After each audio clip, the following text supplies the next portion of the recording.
Salut les amis, salut les GJ, salut ceux qui sont pas GJ, les foulards, machin, truc bidule, on s'en fout. Mais je sais que vous me regardez quand même. Salut les RG, je suis là encore. Bon, j'ai fait une petite intervention sur LCI ce matin, donc je vous la mets tout de suite là en suivant. Juste pour préciser, parce qu'ils sont pas bien... Ils sont pas bien tout compris, je crois. Sujet de mon âge, j'ai bien 53 ans, j'ai dit 2 fois que j'avais 53 ans, mais bon, c'est pas grave. Mais par contre, quand j'ai donné l'exemple, vous allez entendre des chiens. Évidemment que je ne comparais pas des chiens aux gilets jaunes. Je suis gilet jaune. Évidemment, c'était juste pour donner un exemple. Hein. Bon, enfin voilà. Donc, je vous laisse regarder ça. Et puis, je vous dis, on continue. On ne s'arrête pas. La loi, c'est la loi. On a le droit de manifester. Les interdictions de manifester, c'est pas passé. C'était le sujet de Roselyne ce matin. Voilà, merci. Force à tous, ciao. Bonjour Didier. Bonjour Roselyne, comment allez-vous? Bienvenue sur ce plateau de discussion. Alors, vous... Merci, bonjour à tout le monde aussi. Oui, bonjour. Didier, bonjour. Alors, vous voyez ça comment? Vous considérez ça comme une victoire pour vous, cette décision du Conseil constitutionnel?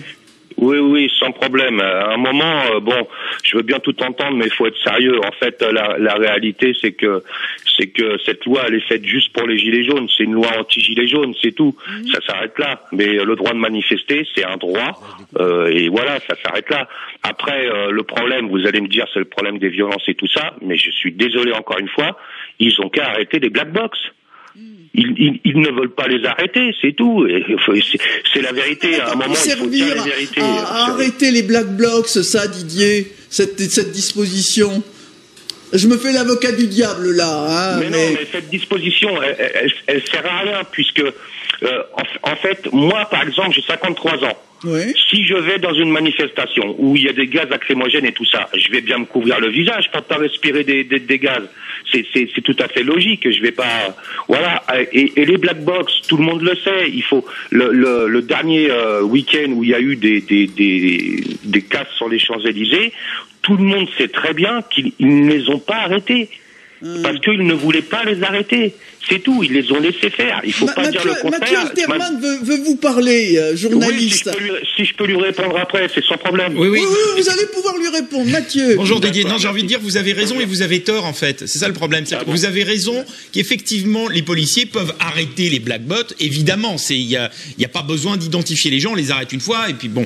Le problème, c'est que il n'y a pas que, il y a des gilets jaunes qui ne sont pas des casseurs et qui sont violents. C'est pour ça que cette loi s'est adaptée à ce phénomène. C'est que c'est pour la première fois, nous avons des mouvements de manifestation avec des casseurs qui ne sont pas des éléments de l'extérieur, mais des éléments de l'intérieur. Et ça, vous ne pouvez pas le nier. J'entends bien que c'est une minorité du mouvement Gilets jaunes, mais il y a quand même des Gilets jaunes violents.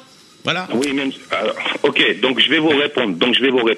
Ok, il y a une partie. Moi, ça fait plusieurs fois que j'interviens dans l'émission.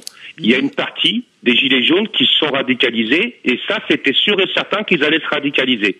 Parce qu'à force de mettre de la répression à vouloir interdire les manifestations, je vais pas dire que c'est normal, mais je vais dire que c'est logique. Si un chien vous l'enfermez dans une pièce, vous lui mettez 50 coups de pied, au bout d'un moment, il va vous mordre. Donc ça, c'est normal. Des comparaisons un peu hasardeuses, là. Oui, mais bon, non, mais c'est pour donner un exemple. Bon, maintenant, ce que je voulais vous dire, c'est que les black box, eux, vous ne les arrêtez pas. Ça a été mis sur des chaînes concurrentes, ça a été filmé. Les black box, vous ne les arrêtez pas. Voilà où est le problème. Ils sont très reconnaissables. Vous savez très bien les violences. Non, mais pas vous, bien sûr. Les violences dans les manifestations, on dirait que c'est depuis les gilets jaunes. Mais attendez, ça a toujours existé, les violences dans les manifestations. Moi, j'ai 53 ans. Je les ai toujours vues, les violences dans les manifestations. Il y a 2 ans depuis le début de notre entretien. Alexandre Malafaille veut vous parler, Didier. Oui, je veux simplement vous dire que je crois que c'est plus compliqué, là encore, que ce que vous dites.